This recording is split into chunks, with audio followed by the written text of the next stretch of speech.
feels like every other day we see someone throw their entire life's work away because they use their money and power to fulfill their darkest desires. Vince McMahon was the mastermind who bought his father's wrestling promotion and turned it into the multi-billion-dollar company we know today as the WWE. Many of the ideas, characters, storylines, legendary matches, and controversial moments can be credited to Vince's sick and twisted mind. Not only did he run the company, but he was also the most notorious villain who played the character of the psychopath businessman. We would later find out that this was no character. Vince was just as evil off-screen as he was as you would expect. Recently, horrifying accusations have come to light regarding Vince's sick ways. Brutal assault, crime cover-ups, and human trafficking are just a few of the many reasons why he has formally stepped down as the CEO of the WWE. Today we are going to look into the unraveling of Vince McMahon's life and career. And wait, who's the CEO now? You gotta watch the document. Is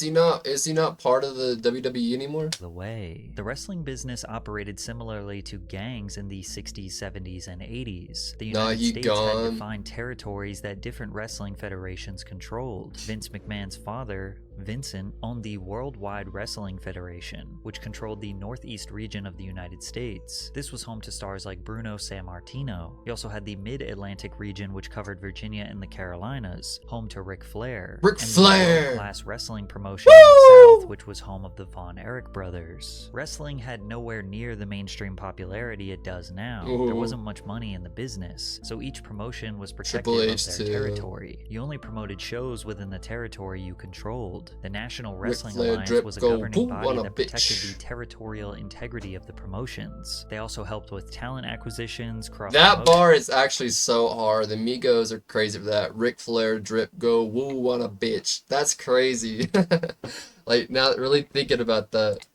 Title matches, etc. Vincent McMahon Sr. was an honest, hard-working man who traveled the country developing relationships with the heads of other promotions. Vince was enamored with the world his dad created, and one day dreamed of taking over the business, but his father didn't like that idea. Vince lets his father know that he wants to wrestle.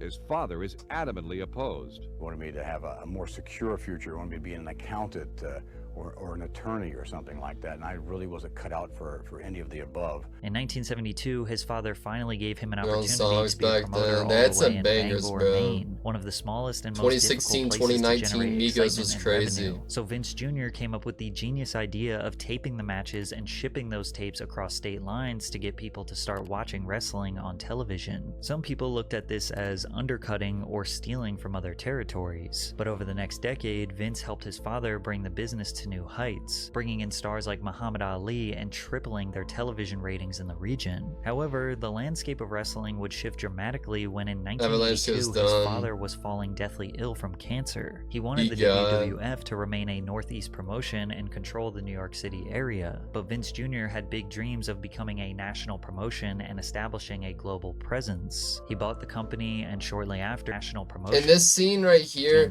he looks like that one actor from the Menendez brothers. You know what I'm talking about? Establishing a global presence. He bought the company, Ric Flair's daughter. After his father passed away. Did she go woo? Now Vince was on a warpath to infiltrate every territory and take their business. But before we dive deeper into Vince's evil plan, it's becoming more difficult to protect yourself online. Scammers are becoming more sophisticated, and it's almost impossible to fish free or avoidance and get 20 at 7'4" and over 500 pounds. Andre was a sight to behold, and everyone around the world was eager to watch him compete. While thanks for the follow. Andre would travel across territory lines and get paid a fee to help draw bigger crowds to smaller promotions. Hulk Hogan was another traveling star who was based out of Florida, but would cross territory lines for a fee. But when Vince took over, he put an end to this. Wrestlers signed to the WWF would only be able to wrestle for the shows he controlled, which was basically every state from Pennsylvania to Maine. This business practice is extremely common now, as you never see a football player jump from one game in the NFL to one game in the XFL, or a fighter have one match in the UFC, then a fight in Bellator, then back to UFC. They sign exclusive contracts for a certain number of matches, but back then, Vince's business practices were considered destructive to this industry. He began signing top talent from all small territories to exclusive contracts with the WWF.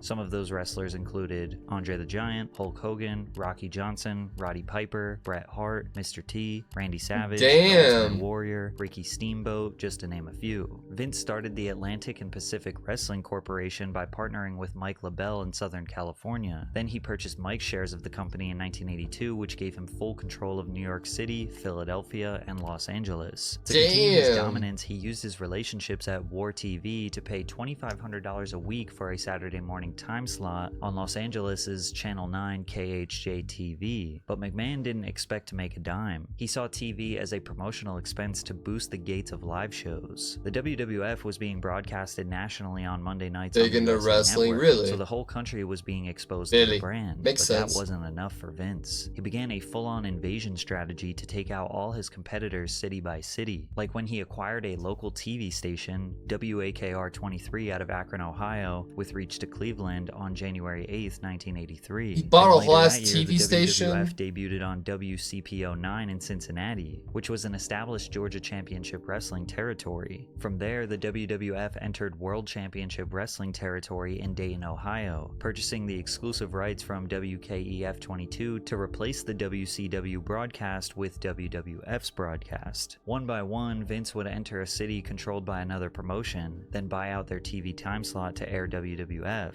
If he couldn't buy out their TV slot, then he would buy out their top talent, but most of the time, he did both. On an infamous day now known as Black Saturday, July 14th, 1984, Vince McMahon appeared on the Saturday time slot on TBS that regularly featured Georgia Championship Wrestling for over a decade. Vince walks on screen after purchasing the company in the time slot to basically flex and say the World Wrestling Federation is now taking over. It is indeed a pleasure to be associated with WTBS, and we promise to bring you the greatest in professional wrestling entertainment in the world today. Jim Ross, a legend known for being WWE's commentator in its golden years, said he once overheard several NWA promoters considering getting McMahon killed while in the stall of a public bathroom. That's crazy. It was like when you, from their standpoint, invaded their territory. It was like, well, okay, them is not just fighting words. It's like there's so many times when people threatened me, and it was like, it's insane. You better get, if you want to take credit for it, you better get me quick. Now, it can't be confirmed if this was a serious consideration or tongue-in-cheek, but it can't be denied how much men like Jim Crockett, Bill Watts despised Vince for taking away their livelihoods. However, others just look at this as natural competition. America was founded on capitalism, and you should not get comfortable as a business person. Eventually, someone is going to come and take your spot. If you don't adapt, you die. And by 1988, Vince McMahon fully decimated the territory system. Now the WWF was the biggest and best national wrestling promotion in the sport. This made it extremely easy for Vince to acquire the best talent throughout the 90s, as the World Wrestling Federation became home to rising stars like The Undertaker, Shawn Michaels, Stone Cold Steve Austin, Matt and Jeff Hardy. They did a blackface segment in the WWE? It seemed like Vince's only competition was with himself. They were selling out stadiums all over the country and broadcasting their events nationally every week. With that being said, the pressure was at an all-time high. The matches needed to be bigger. The stakes needed to be higher. Vince wrote in more gimmick matches like ladder matches, table matches, or weirder matches like casket matches and dumpster matches, which meant you had to finish your opponent by putting them in a casket or a dumpster. They even had weird ones like the boiler room match or the hog pen match, which involved wrestling in mud with pigs. But there's no doubt that the Hell in a Cell match, which featured a 16-foot steel cage that was designed to have wrestlers thrown from the top or through the middle, was the most electrifying way to watch two people wrestle. It didn't matter that it was fake, because those guys were actually putting their body and their lives on the line for our entertainment and Vince's money. It was only a matter of time before one of those high-flying stunts ended in disaster, and in 1999 at Over the Limit, that's exactly what happened. Owen Hart, who was portraying a superhero called the Blue Blazer, fell from 90 feet in the air during a botched entrance stunt where he was flying over the crowd into the ring. After the fall, he suffered internal bleeding and passed away right there in the stadium. They even announced his death on the show, but Vince said the show must go on, it's and never they too proceeded late to finish the event like this chase your dreams, bro. did not happen. I have the unfortunate responsibility Let I everyone bet the know people that at home Owen watching Hart didn't know if died. it was real or Vince doubled fake. down on his decision to continue the show in an interview in 2001 with It's Playboy. crazy. If you could do it over, would you still hold the show that night? I just guessed that it was what Owen would want, so you'd do it again? I think so. Vince did not just portray a character of a ruthless businessman, that is who he was, but it proved to be the right path to success. 98 and 99 was their peak in terms of ratings and overall viewership, My averaging favorite multiple wrestler is millions just of viewers per crazy. episode. By the early 2000s, the WWF was generating $500 million in revenue each year. The high-intensity matches did not stop. However, the late 90s and early 2000s definitely saw a shift to more in-depth storytelling, which brings us to the infamous Attitude Era. This era is defined as the most ruthless, chaotic, over-the-top violent, and edgy time in WWE history. Scripts were Hell changed yeah. the day before, the day of, or even in the ring. The wrestlers were rugged, rude, and in your face. And Vince found himself at the center of these stories because what is more anarchist than beefing with your own boss? Vince portrayed the character of a manic, power-hungry, yet also kind of pathetic CEO of the company. His rivalry with Steve Austin, which began in 97 after Austin hit his boss with a stunner, drove ratings through the roof. This beef was Well, it sure insane. is Austin once shots. held McMahon at gunpoint in the ring. What although gun was the fake. He drove fuck? down the ring with a beer truck and sprayed Vince down with a fire Wait, what the fuck? That's hilarious, bro. That's hilarious as fuck. He had the CEO of the entire WWE at gunpoint in the ring. point in the ring, although the gun was fake. He drove down the ring with a beer truck and sprayed Vince down with a fire hose of Coors. He even snuck into the hospital where Vince was injured and beat him up on the bed. This all culminated with Austin having a full-on match against Vince and his son Shane. This storyline set the tone that Vince being intertwined and involved with the lore was good for business. Then again, Stone Cold Steve Damn. Austin was such a superstar that he My could beef with a brother. mop and it would be entertaining. In the Attitude Era, Yeah. you could no I longer like to just be an see athlete I like to to be see the clips of Stone Cold nowadays. Like I saw this one where he was like sticking up for like this employee who was getting like harassed by someone, or like some like media person asked him like a stupid question. He's always got like a funny comeback.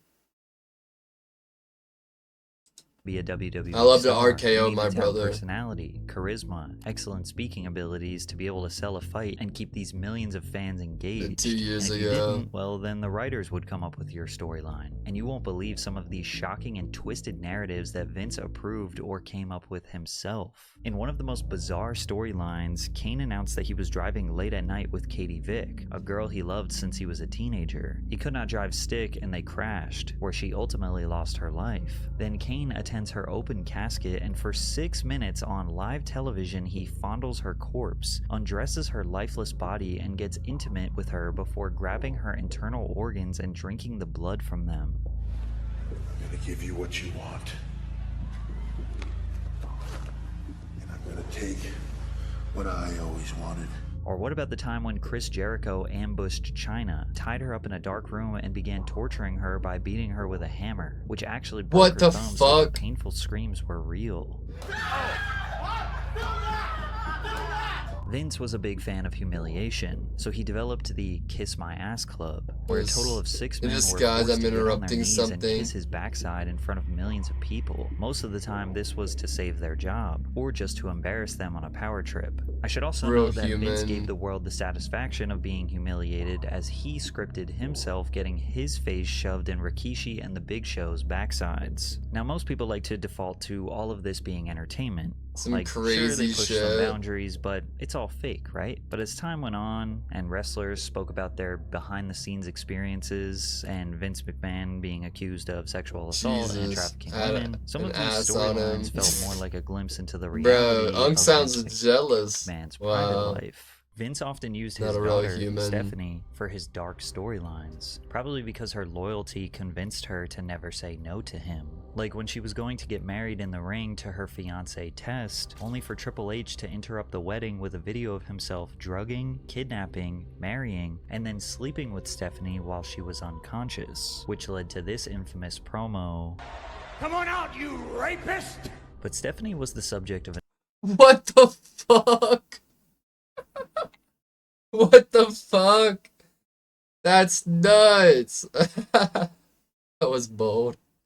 another kidnapping, this time by The Undertaker, who brought her out tied on a crucifix-like structure before one of his disciples began ordaining the marriage. In a promo that fans now believe is more of an admission of Stephanie's reality, she says that Vince trafficked his own daughter. Stephanie also admitted that he attempted to push an incest angle. My dad did approach me about wanting to be the father of my baby in a storyline for TV, which again is only the second time I've ever actually said no to him for something he wanted to do. Live on TV. That one was just a little too gross, I have actually. It's today. completely disgusting, and I don't find the entertainment value in it at all. But that didn't stop her You're your from own kissing him daughter. on the mouth. Yeah, I'll think about it. But Vince just could not stop coming up with tropes that involve men preying on women. Vince came up with a storyline for Diamond Dallas Page to stalk The Undertaker's wife. DDP says to this day he regrets agreeing to be a part of this narrative. What I should have done was shook everyone's hands and said, I love the idea, but not for DDP. A few years later, this is what Vince said he was going to do to The Undertaker's wife and kids. You don't realize what I'm gonna do, do you? The terrorists are gonna burn down the Undertaker's house. Yeah. Huh? His children are gonna be kidnapped. His wife, she's gonna be raped by a motorcycle gang right in front of the Undertaker.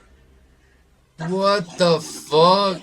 Finally, His Vince was able to WWE find a career. woman Wait, who really? could take his twisted ideas to a whole new level, as he scripted himself a mistress, Trish Stratus. Trish played a character of a woman who slept with the boss to advance her place in the company. At one point, they even wrote that Vince's actual wife, Linda, was so ill she needed 24-hour nursing care and was on copious amounts of drugs. He then What brought her the out in front of the fuck? entire world to make out with Trish right in front of his wife. Vince was brutal towards his wife. He even wrote in a scene where his kids repeatedly slapped their own mother to sell a promo. Whatever it takes to get ratings, right? And Oh even my though Trish was God. doing everything she could to advance her place in the company, it wouldn't be long before she was the one who would get humiliated, as he once even stripped her down in the ring and forced her to bark like a dog. He even tried to get her to join the Kiss My Ass Club.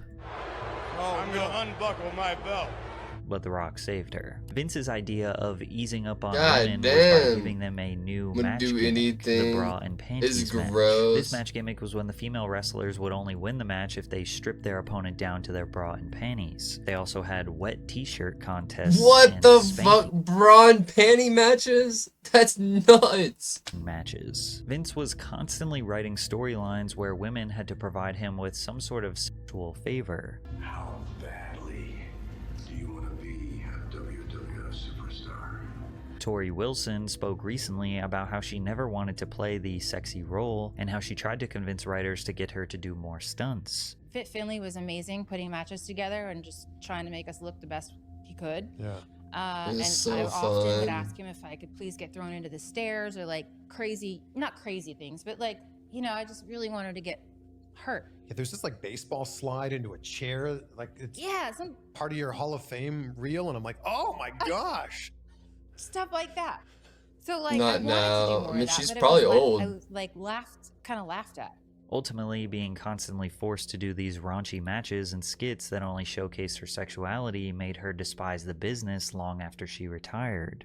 But there's also something about wrestling that has always felt super dark to me, and like I'm just really sensitive to it. So like That's I crazy, say no Joe. to a lot of signings because I feel like that darkness, and it doesn't feel good. It's taken a long time. Like I didn't watch wrestling. I didn't want anything to do with wrestling for many years after I left. Mostly because I just had like a certain amount of like PTSD from like That's being sad so as fuck. vulnerable out there and feeling like I was put in this kind of like raunchy role that wasn't me. So while most people thought that these raunchy matches, risque promos, and twisted narratives were just Vince McMahon going over the top to boost ratings, we found out 2 decades later that it was even darker behind the scenes. It was so bad for Ashley Massaro that it ended her Damn. life. Massaro was first introduced to the WWE in 2005 when she met a casting director during a swimsuit pageant searching for contestants for the upcoming 2005 Raw Diva Search competition. She decided that this was the right decision to finally shoot for her dream job as a WWE wrestler. Upon winning, she received $250,000 and a one-year contract with the WWE. Ashley faced significant challenges during her early WWE career. August 22, 2005, she was attacked backstage by fellow divas Candice Michelle and Tori Wilson, leaving her with a back injury. Despite this, she recovered and won the first ever 3-on-2 bra and panties match. After this, she continued to appear in the promotion, but later suffered a severe leg injury on February 20th during a women's battle royale against Mickie James. The injury included a spinal fracture, a severed nerve, and multiple broken bones,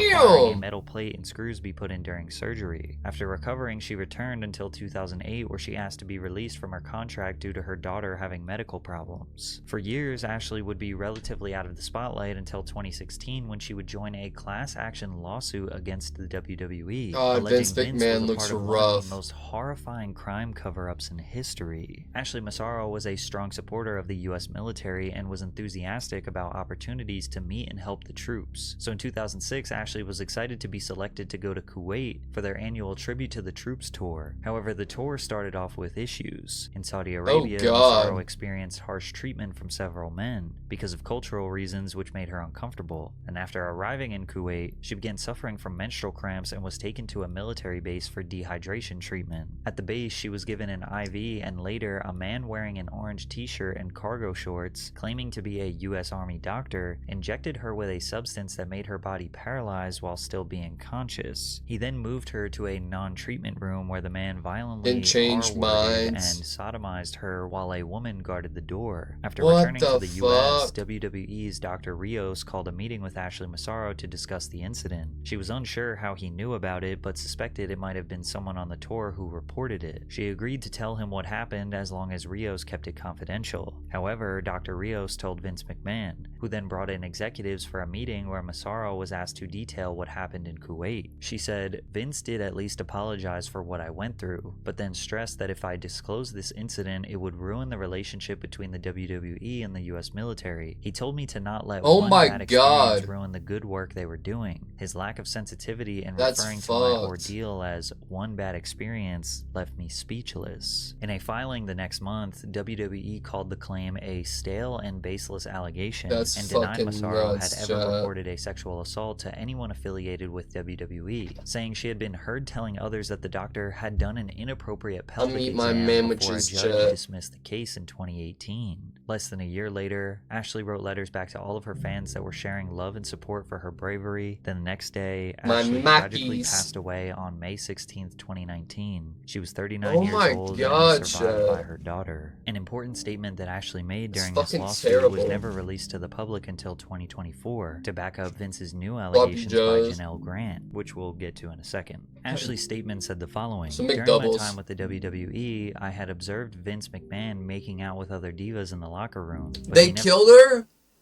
Wait, what? Who did?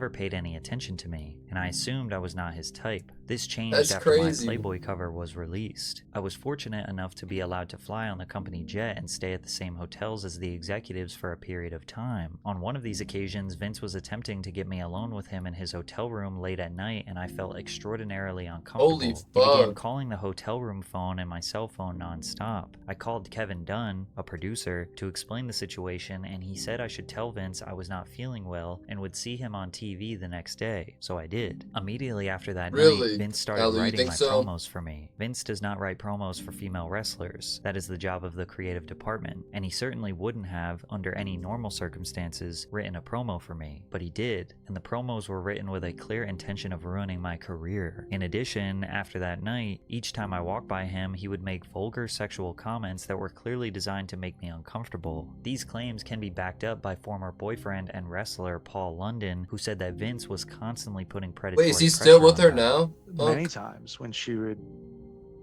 be crying to me because Vince was propositioning her to fly on the jet with them. Like Kevin Dunn, Bucktooth Bucky would be telling her that she has to fly on the jet but with not them. together.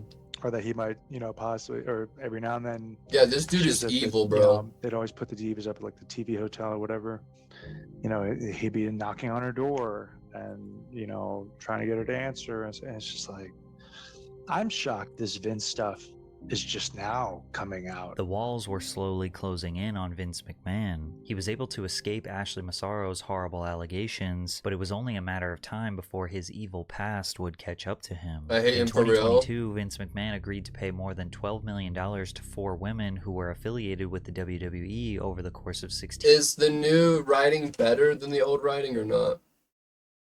years. It's alleged that the women also signed agreements which prohibited them from discussing their relationships with McMahon. The settlements include a $7.5 million pact with a former wrestler who alleged that Vince McMahon coerced her into giving him oral sex and then demoted her, and ultimately declined to renew her contract in 2005 after she resisted Hit or further miss sexual sometimes. encounters. This controversy was enough to make Vince McMahon finally step down as CEO of the company, but in January of 2024, Vince was slapped with another lawsuit, this time jam-packed full of evidence that would make the whole world. So Logan Paul in the WWE in 2024, is his backstory he's a YouTuber, or is that completely disconnected from his WWE character?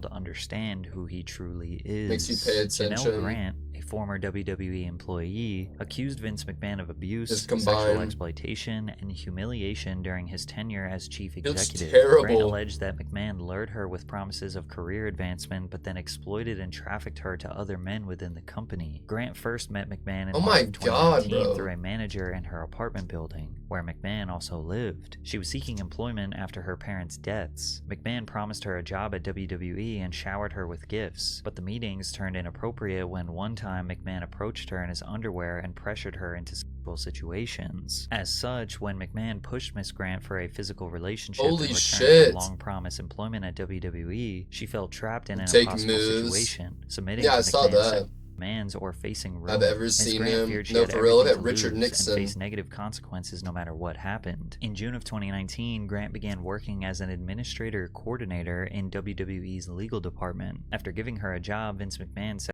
Is WrestleMania? Bro, I heard this. I heard that Speed is gonna box Jake Paul.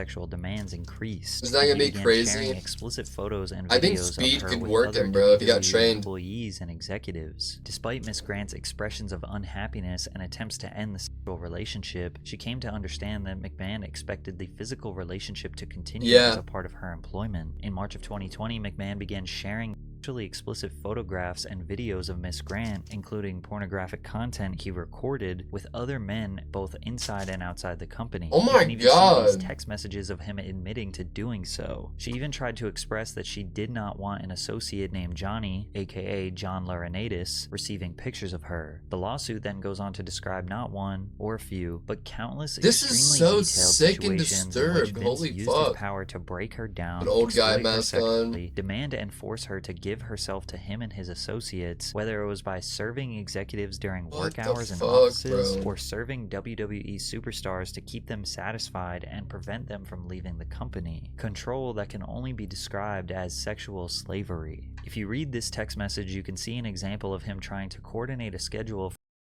Like, but he's not the only one. He called me this.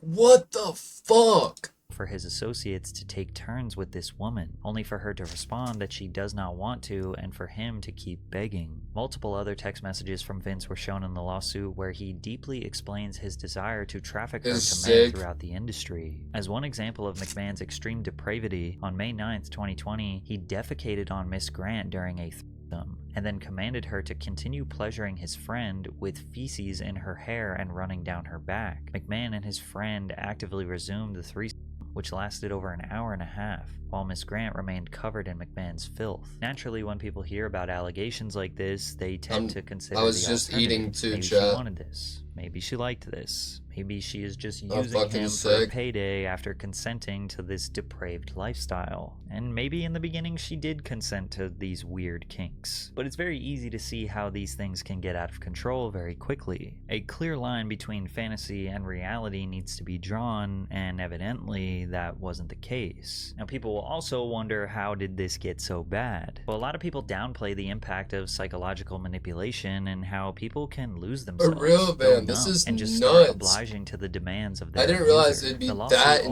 insanely quotes Vince evil. texting her saying, "I want to drive you lower and lower, so low that you beg me to sell you." In early 2022, What the Vince said that his fuck? wife Linda found out about he and Janelle's relationship and threatened a divorce, so he stopped all communication with her to save his marriage and What a avoid mini- a public fallout. He demanded that she Told sign a you. non-disclosure agreement in which McMahon agreed to pay her $3 million to keep their relationship confidential. However, after the anonymous tip in 2022 that led to a board investigation and a multi-million-dollar payout to a few women, Vince stopped paying Janelle after the initial $1 million installment. That's Vince has vehemently crazy. denied any wrongdoing. He also put out a statement saying he and Janelle had a consensual relationship that lasted a little less than 3 years and ended in early 2022. He also added that Grant texted him explicit images of herself and messages expressing love for him, along with her wanting clothes and other gifts. We remain confident the evidence will prove Miss Grant's allegations are false and her complaint is nothing more than a fabricated, vindictive narrative from a disgruntled former girlfriend. But in July of 2023, Jesus. federal prosecutors executed a search warrant for McMahon's phone and served him with a grand jury subpoena. And it seems like since then, which has now been a year, the feds have been building a case against him. Just a month ago, they asked Janelle if she would agree to essentially put her case on hold while they investigate him further. She agreed. So it seems like any day now the feds could present right the for no world with years reason. worth of evidence proving him to be the exact same depraved, disgusting, abusive, power-absorbed freak he conveyed himself to be on television for the past 35 years. He wasn't even writing stories, chat. He was just writing out shit he's done. So heartbreaking, no, for real. That's crazy, bro.